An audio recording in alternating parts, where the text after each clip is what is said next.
Yo, what's poppin'? What's happening? What's crack-a-lackling? People are into webs, it's that guy. It's knotlocks. It's a new year. It's the same old channel. We got a new video of the same old dreads, so stay tuned, stay subscribed. This is the best in knotlock content, and today we're definitely talking about my 1 year in dreadlock progression from start to current. Check this out. Alright, so once again, knotlocks in the building, in the place. It's the one and only that guy, and it's just that guy.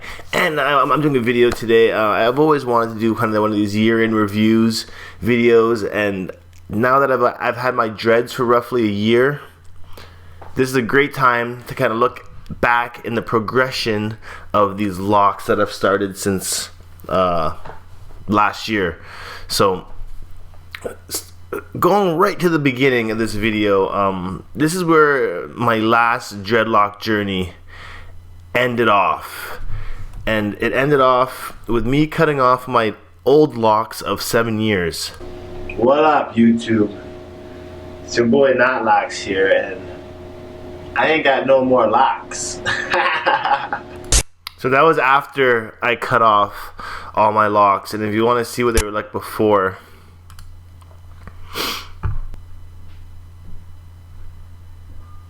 come on.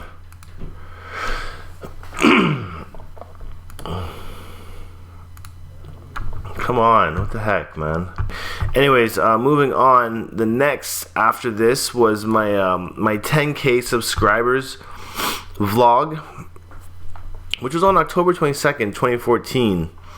You know, just over a year ago, and the channel has already almost tripled this. But now look at the hairdo after I cut it off. I was rocking this for quite a while, maybe from October, November, December, September, maybe 3 months I was rocking this, no hair here. This is my locks before I cut them all off. They were long, they were interlocked, they were full of mold. They were not good. So I ended up getting rid of them. And then I was rocking this dude here for a while. A lot of people enjoyed seeing Johnny Boy walk around with the business professional look. But looking back at it now, it's just not me. It doesn't suit me. It's so boring. Just having short hair like this is not, you know, what I was really aiming for. Strange enough, girls really like guys with dreads, I notice. But they also like a guy that's just cut off his locks and created a fresh new look. And the girls were loving this look. But I didn't feel right. One thing is that I don't like getting haircuts. I don't like the whole experience of going to the barber, waiting in line, getting trimmed up, getting cut. Better just grow your hair out and do it all yourself. But moving on from the 10K, at this point I started missing my locks, and I knew I wasn't going to stay shaved head forever. I just didn't know when I was going to start my journey again. But then November hit, and I started seeing Jawan Hunter's dreads on towel rub, and I'm like, sick. You know what? His locks are coming out pretty well, actually. You know, I started this whole towel rub experiment. I really wanted to see if the towel rub method would work on my head. I think I've started making dreads again. I mean, it's not much to think about. I have started trying to do it, but I'm just unsure about this motion and what I'm doing. So at this point, I was set, and I was like, okay, you know what? I'm making up my mind. I'm growing my locks back again. It just wasn't a set, really locking procedure until a couple months down the road, maybe 1 more month down the road. But with the towel rub locks, I find it does work very well with specific hair types, being nappier. My hair wasn't locking as much. I mean, I did notice a little bit of locking happening on the tips, which was actually enough to start the process. I didn't continue with it because it is quite a tiring method to do your locks, and I don't believe you should be putting so much energy into making your locks look a certain way. So I gave up the whole towel rub method after like 9 days or so. because I wanted to just let them grow in more, just a lot more naturally. So moving on to the next bit here was, I realized the towel rubbing wasn't locking it. And I know I just said that I wanted to lock a lot more naturally. I take that back. I actually wanted them to lock a lot quicker. I wanted them to accelerate, and I wanted them to progress with manipulation, just so I had that little bit of manipulated dread on the side, so I felt like I had locks. When I was just towel rubbing, when I was just growing it out, it didn't feel like I had locks. It just felt like a fro, and I just wanted the feeling of locks, so I crocheted the sides. And this is when I officially like started my locks, which was January the 19th. So it's a tough call, because at this point there was already 2 months of hair growth on my locks. It was officially the day when I had dreads on my head, and I'm like, you know what, I'm going with this messy look. Deal with me, deal with it. And this is my very first live stream too, actually. So during this live stream, I basically told people I was gonna crochet the sides of my locks back home, crochet hook. They were just little nubs at this point. You can see it actually right here how small the nub is. Now they're, you know, the sides are now pretty long. You can see the difference in the length. And then after this one, I had 3 more Making Dreadlocks live sessions. Number 2, number 3, and number 4 was the last one when I actually finished my hair. And you can see here again the nubs that I created on the side. Again, I just backcombed and crocheted these little nubs to start. I just wanted little nubblings to start off my locks, so I felt that I had something there. Back here you can see me backcombing. I'm shooting at 720 off of my MacBook Pro. And here you can see me crochet hooking.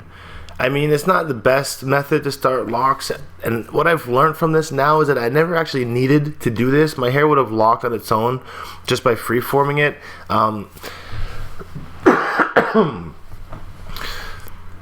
But I did feel a little bit impatient. That's why I kind of started this also a little bit out of boredom, and for the entertainment value of showing you guys how to create dreads, I started this as well. So like I said, it was a little bit more of an experiment phase with these locks and showing you guys what it takes to kind of make locks. So after I crocheted them for a while, I started learning about this another method called the tennis racket method, or the sponge method. And locking gel. And this is when you take a some locking gel, and I put actually locking gel in my hair. It was the Naughty Boy lime and something gel, and put a little bit in there, and I would start actually rubbing it with this is the stuff here. It's the Lock Steady Naughty Boy locking gel, and then I put it in my hand, I put it in my hair, and then I actually took a tennis racket and started rubbing my head with it to kind of the nubs that I had in my head to kind of lock more, and on the top as well. Now I wouldn't suggest this method. This was more of an abstract method I came across from a commenter. He said to try it out. So I tried it out for a couple of times, and I found that it will pull your hair out a bit too much. And again, with the towel rub method, it's a lot of work. You shouldn't really have to put that much work into making your locks. So I kind of got rid of this method after a couple times of trying it. I did notice more of a difference using the tennis racket over using the towel rub, only because of my hair texture. My hair texture, I'm half white, so my hair texture is a little lighter than most nappier hairs. So I found this was working a lot better with the Lock Steady gel. Still wouldn't suggest it. Just I'm gonna go freeform route for you guys. If you want to just try and stick to freeforming, it's probably their best bet. You're gonna have less damaged hair. And then of course after this, actually sorry, if I go back here, at this point I was also experimenting with the sponge technique. And the sponge technique is like the new dread sponge, where it's like a sponge with holes in it and you rub your head. Again, this technique is really good. Not necessarily what you need to do, but it is the best method in regards to rubbing. If you want to rub your dreads together, the new dread sponge and you have nappy hair is going to work the best. this is what I noticed. For me, when I was using the sponge, I noticed it locked my tips really well. Like, especially on these Congoed ones, like these tips locked really well, and it created the locking process. And then as they grow out, you get a lot more Congoing happening. So I realized that dreads are created through initially the tips locking, and then when the tips lock and grow out, they're going to combine to make thicker locks, like a tree, almost like a tree trunk, and it splits into branches. And that's the regular way for a lock to kind of form, I'm realizing, on my hair texture. Anyways, next in line here, we had my official 1 month dreadlock update, and this came on February 15th. And you can just see here that my hair was very fresh still. Little nubs everywhere. The top wasn't even locked at all. Just afro going on at the top. Looking at the sides, you can see the little nubs. Again, these nubs have stayed in place and they've grown out. If I had done my whole head like this, I probably would have had a lot more cylindrical, a lot more uniform locks. But that's not what I was aiming for, you know? That's not what I was aiming for at all. Because as you can see now, my locks are obviously not like that. But the 1.5 month update was something a little more... Actually, it was basically the same as a 1 month. You can just see the frizzy hair, the nubs down at the bottom. But at this point, my hair is a lot drier. I've been prepping my hair at this point so it will lock. Prepping my hair to dread means just washing with baking soda, lemon, kind of drying it out so that they can lock together easier. You don't want to be using shampoos with residues in it right away, and you want to stop using shampoos with residue in it, you know, a couple months before you start locking, so your hair can actually just have no extra oils in it and just have the bare essentials you need in your locks, in your hair, for it to lock up. Moving on to the 2 month update. On a shampoo. At 2 months, you can see the sides starting to come out a lot more. And at this point, I was still maintaining them with crochet hook. I would crochet hook all the new growth back in.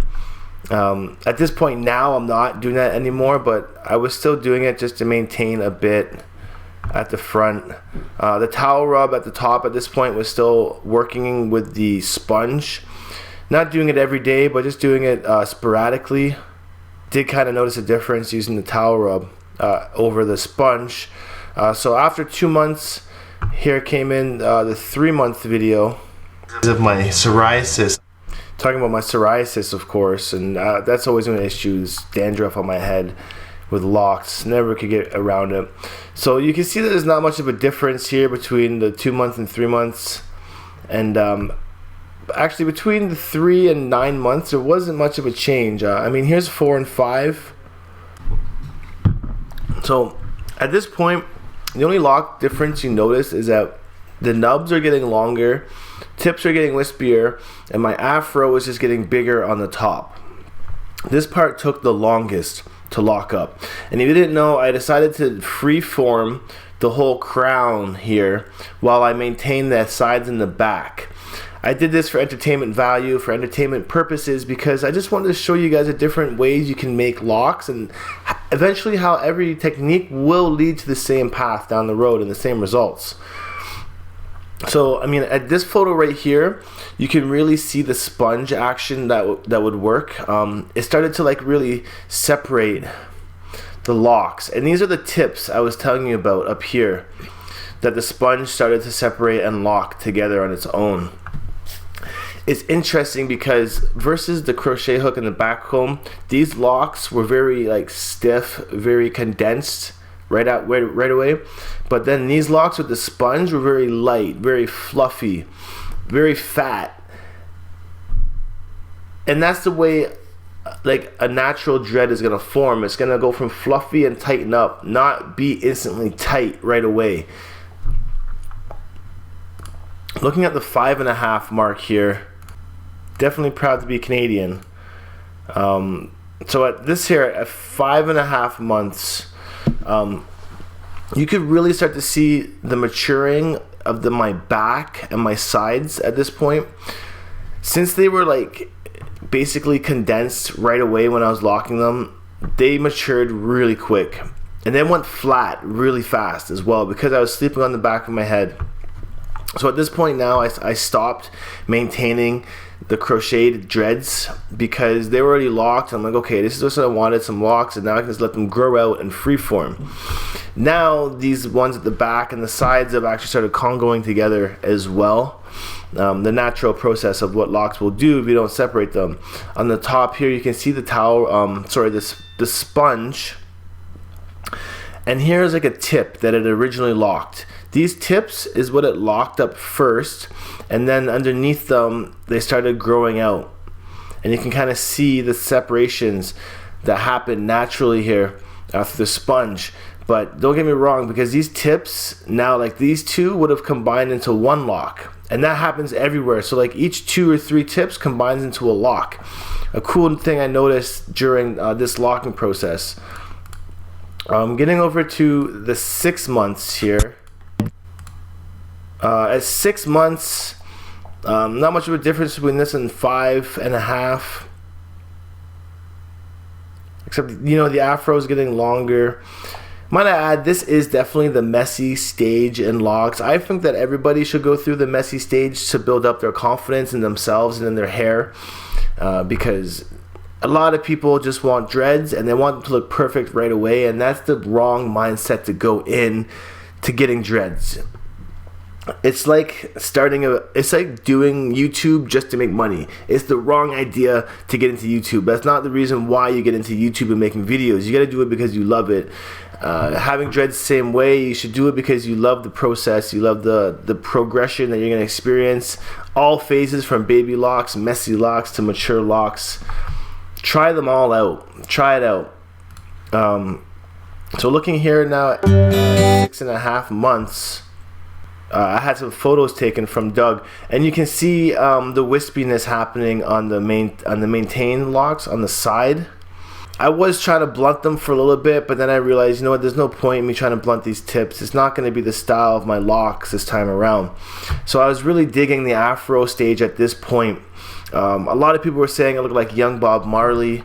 I appreciate that. I also been getting a lot of people saying I look like The Weeknd, or really enjoying the locks at this stage.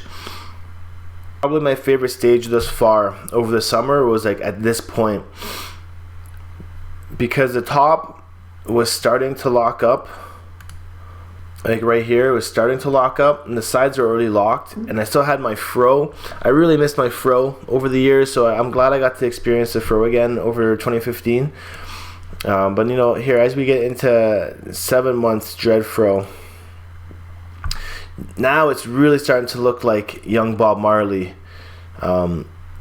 Really interesting look. This is nostalgic looking back on this video now, because it makes me miss my afro a little bit. So moving on to 7.5 months, you can see here the Bob Marley look I was telling you about. Pretty much the same hairdo wanting. And then this was it here at 7.5 months, and congoing was definitely started to happening at this point, which is what the basis of this video was about. I was just trying to show you the tips, like how they started separating, but now a lot of these have kind of just joined up into bigger dreads of their own. But you can see that it does take time. So this is like 7.5 months in, and the top is still not locked. Not locked. That guy is still not locked fully. So I mean, it takes at least 9 months for the freeforms to really start maturing. So if you're freeforming your hair, have patience, please. Wait till at least the 6 to 9 month mark before you start messaging me being, oh my gosh, my hair's not locking, what's going on? Oh, how long have you had dreads for? Oh, a month? Oh, come on, that's not nearly enough time for you to make it happen. So just stick with it and bear with it. Moving on to 8.5 months here. This is when I did the unicorn dreads at the front. A little bit of impatientness going on again. I probably shouldn't have done this. I didn't need to, but again, I was just experimenting, being a little bit impatient at the time, and I locked the front up because I wasn't sure on how they were gonna part themselves. So I just ended up locking up the front here. But like you can see, these ones starting to Congo at the top. Because I did the sides and the back first, the top is really like growing in different directions than the sides. That's why it's so much flatter at the top sometimes. I'm not sure if that was a mistake on my behalf, but I probably should have just let the whole head freeform. But now I know for my next set of locks that I can do it a little bit differently.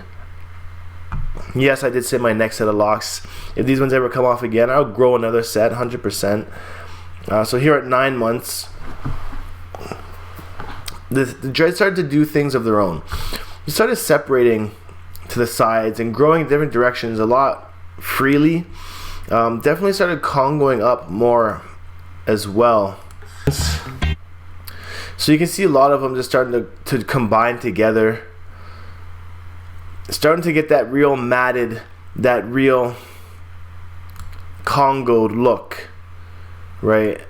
Even these ones at the front, they're all trying to go. So I mean, I could have separated these and had them all thinner, but I'm just interested to see in how they really turn out. So I've separated them to a sense to where they naturally separated.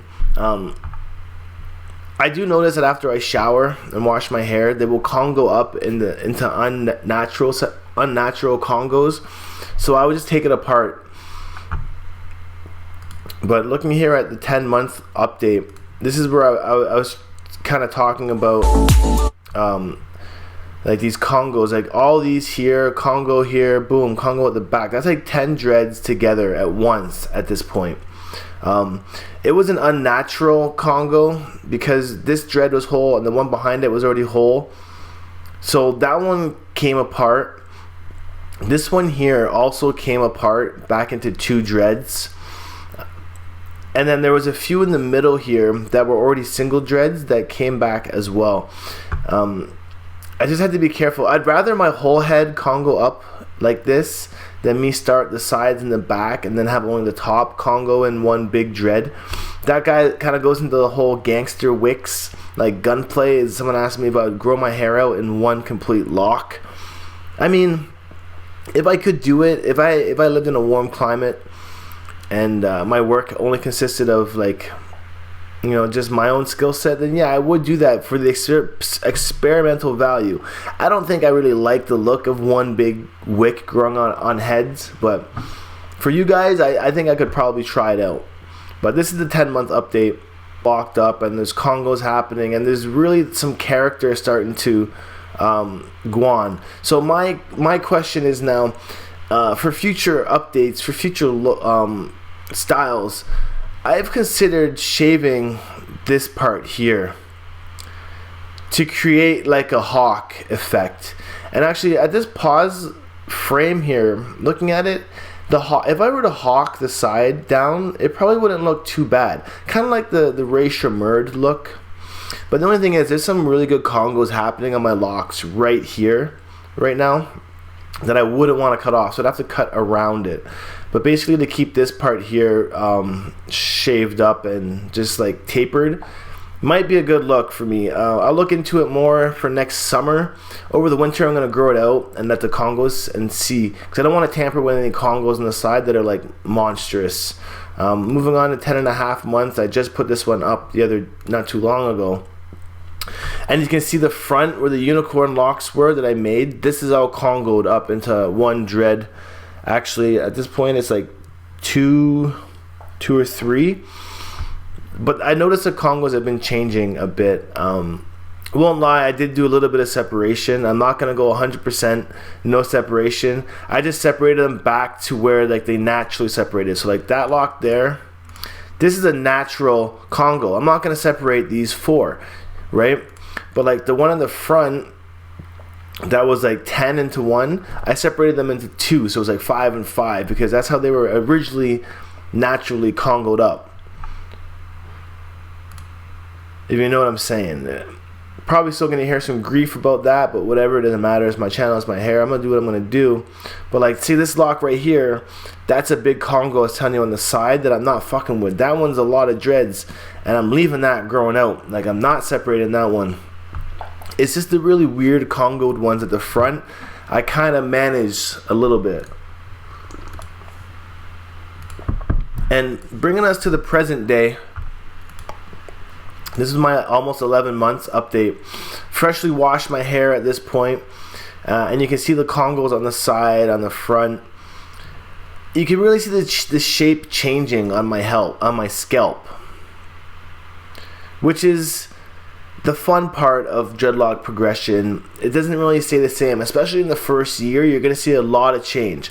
As the years go on, the change is going to become less and less because your locks will be matured and they just grow and they mature as they go. But during the first year, I suggest taking at least a picture or video every month, but I would say more, every week, every 2 weeks. Do an update because this is the time when your hair is going to be changing the most, and then you want to record this progression the most.